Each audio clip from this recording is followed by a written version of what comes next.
अस्सलाम वालेकुम dear students. आज हम लोग class 9 mathematics unit number 5 factorisation को स्मार्ट सिलेबस के मुताबिक शुरू करेंगे। क्वेश्चन नंबर 1 एक्सरसाइज 5.1 का है, जिसमें आप लोगों से कहा गया है कि जी आप दी गई वैल्यूज़ को फैक्टराइज करें। आपके स्मार्ट सिलेबस के मुताबिक क्वेश्चन नंबर 1 का सेकंड, फिफ्थ और सिक्स्थ पार्ट जो है वो आपके सिलेबस में शामिल है। तो आइए स्टूडेंट्स, हम अपना क्वेश्चन शुरू करते हैं।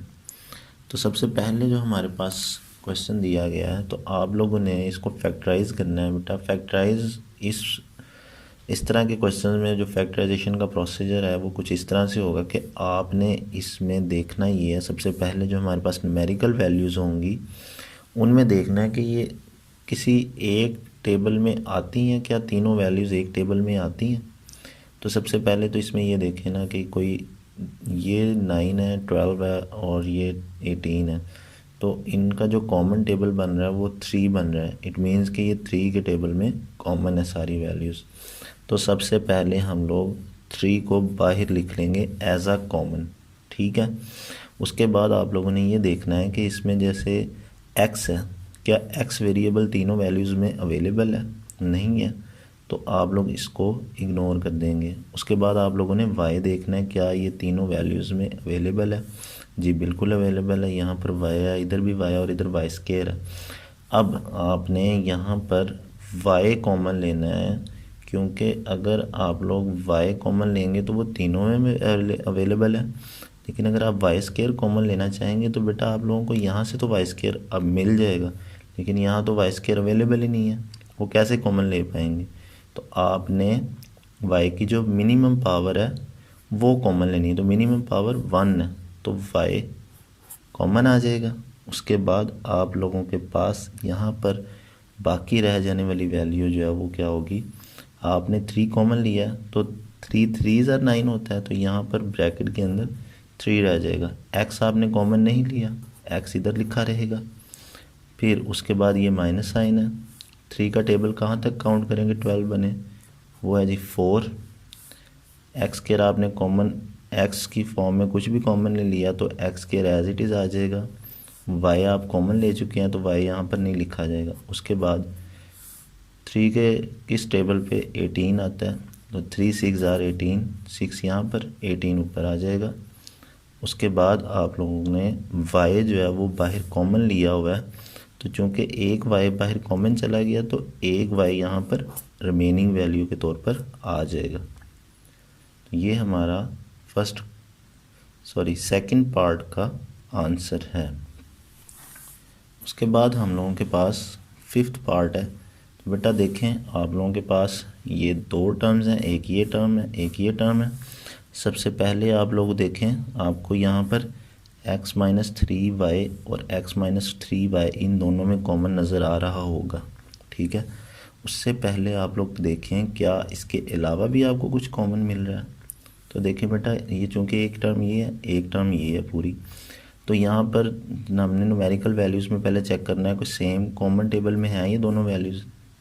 तो दोनों वैल्यूज़ कॉमन टेबल में नहीं है, क्योंकि ये 3 है, ये 7 है।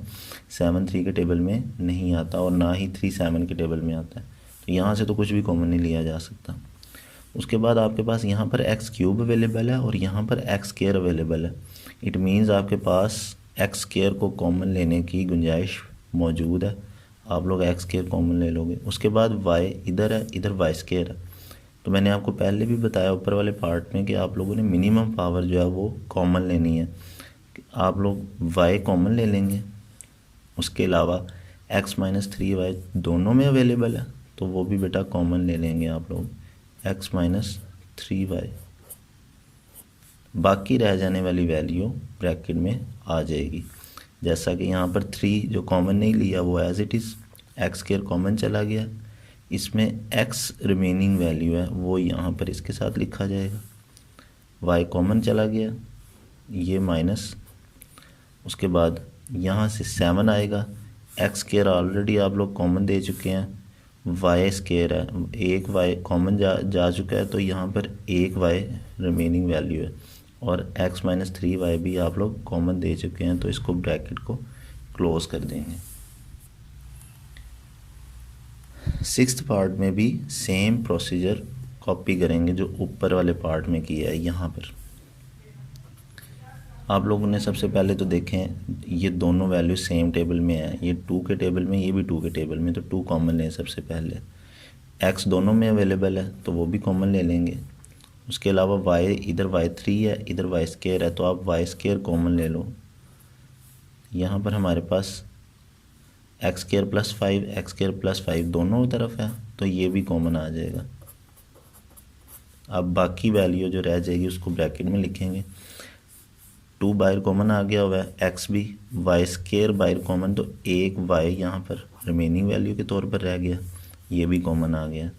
प्लस यहाँ से 2 का टेबल 4 तक काउंट करें तो 8 बनता है, x कॉमन जा चुका है, y² भी कॉमन जा चुका है, तो यहाँ पर y + 4 बच जाएगा क्योंकि ये भी कॉमन जा चुका है।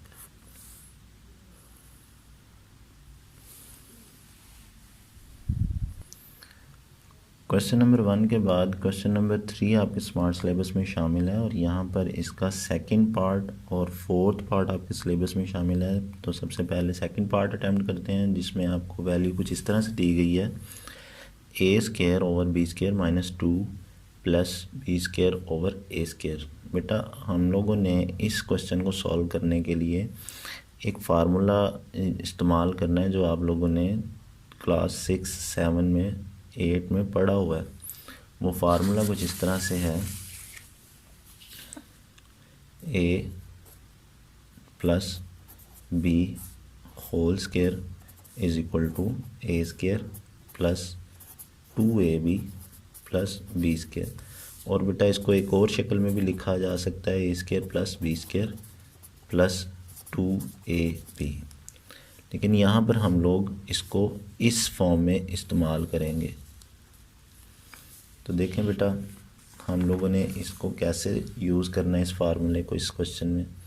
सबसे पहले तो हम लोगों ने फार्मूले के मुताबिक हमारी जो फर्स्ट वैल्यू है इसका स्क्वायर लगाना है। यहाँ पर ये देखें ये वैल्यू है, इसका स्क्वायर होना चाहिए, होल स्क्वायर। अब चूँकि यहाँ पे अलग अलग स्क्वायर है तो हम लोग पहले इसका होल स्क्वायर बनाते हैं, a/b इसका होल स्क्वायर -2 फार्मूले का। अब चूँकि यहाँ पर माइनस यूज़ किया जा रहा है तो हम लोगों ने इस फार्मूले को तो यूज़ करना है, लेकिन यहाँ पर प्लस की जगह पे माइनस यूज़ करेंगे बेटा। तो इस फार्मूला के मुताबिक यहाँ पर आनी चाहिए हमारी फर्स्ट वैल्यू, ठीक है, फर्स्ट वैल्यू यहाँ पर आनी चाहिए। तो फर्स्ट वैल्यू चूँकि यहाँ पर मेरे पास a/b है तो मैं यहाँ पर a/b लिखूँगा, और यहाँ पर a के साथ सेकंड वैल्यू आनी चाहिए। तो पहले सेकंड वैल्यू को डिसाइड कर लेते हैं। हमारे पास सेकंड वैल्यू यहाँ से बनती क्या है, ये b² / a² है, इसको होल स्क्वायर में अगर बदलते हैं तो ये बनता है b/a का होल स्क्वायर। तो इट मीन्स यहाँ पर 2 है, फिर फर्स्ट वैल्यू यहाँ से लिखी है, सेकंड यहाँ से आएगी तो वो बनती है b/a। उसके बाद बेटा आप लोगों ने ये देखना है क्या ये आप लोगों की जो इक्वेशन है ये बैलेंस है, क्या इसको हम लोग जो लिख रहे हैं क्या इसको लिखने से ऊपर वाले फॉर्म में कोई फ़र्क तो नहीं पड़ता। तो देखें बेटा जब आप इसका स्क्वायर वापस ओपन करते हैं तो a² / b² हमें अलहदा से मिलेगा। फिर यहाँ पर a से कैंसिल कर दिया जाए, b को b से कैंसिल कर दिया जाए तो हमें -2 एज इट इज़ मिल जाएगा जैसे पहले अवेलेबल है, और इनका स्क्वायर भी ओपन करते हैं तो हमें b² / a² मिल जाएगा। ठीक है बेटा, इट मीन्स कि अगर हम लोग ये चीज़ इस तरह से लिख सकते हैं तो हम लोग इसको क्लोज भी कर सकते हैं इस फार्मूले के तहत। देखें बेटा a + b या a - b अगर वो इस तरह से लिखा जा सकता है, तो अगर हमारे पास ये वैल्यू इस फॉर्म में लिखी हुई है तो इसको भी तो क्लोज करके इस शक्ल में लिखा जा सकता है ना। तो हमारे पास ये वैल्यू जो है वो इस शक्ल में लिखी हुई है, इसको हम क्लोज करके इस शक्ल में लिख देंगे, यानी कि यहाँ पर a² है तो यहाँ आप लोग देख रहे हैं कि ब्रैकेट में a आता है, यानी कि यहाँ पर इसके ऊपर पावर नहीं आती, तो ये पावर यहाँ से ख़त्म हो जाएगी और a ओवर b आ जाएगा। उसके बाद हम लोगों के पास यहाँ पर प्लस लगता है या माइनस लगता है तो हमारे पास b आता है। b यहाँ से आएगा, यानी कि ये जिसके ऊपर पावर 2 है यहाँ से आएगा, तो आप लोग यहाँ पर b लिखोगे। और चूँकि यहाँ पर माइनस अगर यूज़ किया जा रहा है तो इधर माइनस आता है, यहाँ 2 के साथ माइनस है तो यहाँ माइनस आएगा, और ये वैल्यू आपके पास आ जाएगी b ओवर a। और उसके बाद होल स्क्वायर लगता है, ये होल स्क्वायर लग जाएगा। ये हमारी फैक्टराइजेशन जो है वो ऑलमोस्ट कंप्लीट हो चुकी हुई है। इसको मज़ीद हम लोग a over b minus b over a into a over b minus b over a की फॉर्म में लिख सकते हैं ज़रूरत पड़ने पर, क्योंकि ये होल स्क्वायर था और होल स्क्वायर से मुराद एक वैल्यू को 2 बार आपस में मल्टीप्लिकेशन की फॉर्म में लिखा जा सकता है। क्वेश्चन नंबर 3 का ही 4th पार्ट अब हम लोग सॉल्व करेंगे, और ये भी फैक्टराइजेशन की मदद से ही सॉल्व किया जाएगा। तो बेटा देखें, अभी हम लोगों ने जो इससे ऊपर वाला क्वेश्चन किया है उसमें हमारे पास जो फर्स्ट वैल्यू थी वो एक कंप्लीट स्क्वायर था, और इसी तरह से सेकंड वैल्यू लास्ट वैल्यू जो थी वो भी एक कंप्लीट स्क्वायर था। लेकिन यहाँ पर हमारे पास जो वैल्यू आ रही है वो एक कंप्लीट स्क्वायर नहीं है, ये 12x स्क्वायर है। x का स्क्वायर ये तो एक कंप्लीट स्क्वायर है, लेकिन 12 चूँकि एक इस तरह की वैल्यू जिसको हम कंप्लीट स्क्वायर की फॉर्म में नहीं लिख सकते। इसी तरह से हमारे पास 27 है, ये भी एक कंप्लीट स्क्वायर की फॉर्म में नहीं लिख सकते। कंप्लीट स्क्वायर से मुराद बेटा कुछ इस तरह से है, अगर आप कंफ्यूज हैं तो मैं आपको बता देता हूँ। कंप्लीट स्क्वायर से मुराद ये है, जैसे हमारे पास वैल्यू होती है ना 4, तो हम लोग इसको लिख सकते हैं 2 इंटू 2 या 2 की पावर 2। इसी तरह से वैल्यू होती है 9, इसको हम लोग लिख सकते हैं 3 इंटू 3 इज़ इक्वल टू 3 की पावर 2। इसको कहते हैं कंप्लीट स्क्वायर है। तो बेटा देखें, हम लोग यहाँ पर इस 12 को कंप्लीट स्क्वायर की फॉर्म में नहीं लिख सकते, तो उसके लिए हम लोग क्या करेंगे, इसको कंप्लीट स्क्वायर के लिए बना लेंगे, रेडी कर लेंगे। तो उसके लिए देखें, ये तीनों वैल्यूज़ जो हैं वो एक कॉमन टेबल में आ रही हैं, और वो टेबल है 3 का। 3 का टेबल काउंट करके हमारे पास ये वैल्यू कुछ इस तरह से बन जाएगी। 3 का 4 तक टेबल काउंट करें तो 12 आता है, तो 4 एक्स स्क्वायर आ जाएगा। 3 12 ज़ार 36 होगा, और 3 9 ज़ार 27। ठीक है बेटा। उसके बाद आप लोग क्या करोगे, 3 को एज इट इज़ रहने दोगे और इस वैल्यू को ऊपर वाले मेथड की तरह सॉल्व कर लेंगे। क्या करेंगे हम लोग, इसको इस तरह से देखें, लिख सकते हैं 2 की पावर 2, 4 को 2 की पावर 2 लिख सकते हैं। एक्स स्क्वायर आ जाएगा माइनस 12x प्लस 9 को 3 की पावर 2 लिखा जा सकता है। ठीक है बेटा। उसके बाद हम लोग यहाँ पर इस वैल्यू को कंप्लीट स्क्वायर की फॉर्म में लिख देते हैं, यानी कि 2x का होल स्क्वायर माइनस 2 फार्मूले का। अब हम इसको ब्रेक करेंगे ताकि एक इसको फार्मूले की शक्ल दी जा सके। 2 फार्मूले का, यहाँ पर आती है फर्स्ट वैल्यू, ये 2x ये आ जाएगी, इनटू यहाँ पर आती है second value according to formula, जो अभी मैं आप लोगों को यहाँ पर बता चुका हूँ बेटा, एक्सप्लेन कर चुका हूँ। ये देखें, A square plus 2ab plus B square. अगर माइनस का फार्मूला है तो फिर यहाँ पर माइनस होगा यकीनन, इधर भी और इधर भी। ठीक है। अब इस फार्मूले के मुताबिक यहाँ पर हमारे पास 2, यहाँ पर फर्स्ट वैल्यू यहाँ से आएगी और सेकंड वैल्यू इधर से आएगी, जो कि अभी बनाने वाली है। सेकंड वैल्यू हमारे पास 3 की पावर 2 है, यानी कि सेकंड वैल्यू 3 है, तो इट मीन्स वो यहाँ पर 3 लिखा जाएगा, और यहाँ पर हमारे पास इसकी ब्रैकेट क्लोज हो जाएगी।